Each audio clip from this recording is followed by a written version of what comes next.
Every week, one boring-sounding number can swing the entire oil tape, and most people scroll right past it. It's the EIA Crude Inventories Report, a count of how many barrels sit in storage across the country. This week, it landed hard. Inventories didn't just fall, they fell far more than anyone modeled. Let's be clear up front.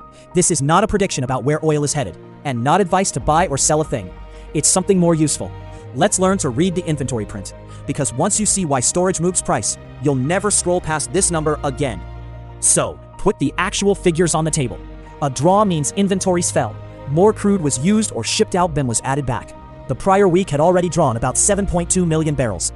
The street's consensus expected roughly 3.7 million. The actual print came in near 8.3 million barrels drawn, about twice what the market penciled in. Here's the part most people skip. Markets don't react to the level of a number.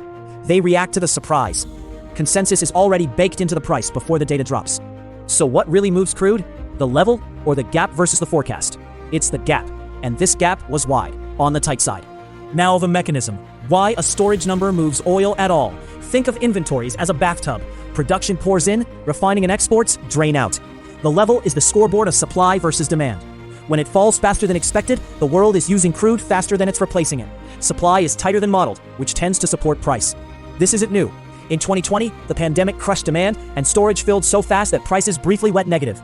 In 2022, after Russia invaded Ukraine, tight inventories sent crude past $100. Storage was the tell both times.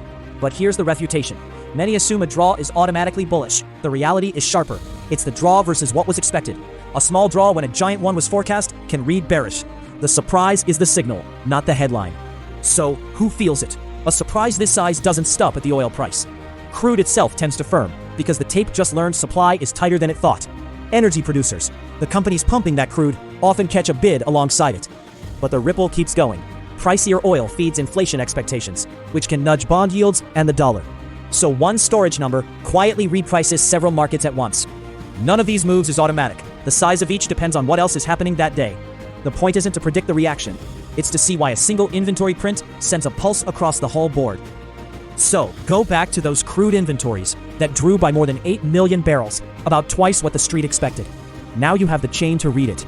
First, find the actual draw or build. Second, the one that matters. Measure it against consensus, because the surprise moves price, not the level. Third, read the direction. A bigger than expected draw says supply is tighter than modeled. Then watch it ripple to energy, inflation, and the dollar. It's the same lens that explained the 2008 spike and the 2020 collapse, and it'll work on next week's number too. So when the next print hits, ask one thing: was the surprise bigger or smaller than the forecast? None of this is advice. Always verify the data yourself, because in oil, the barrel you can't see sets the price you can.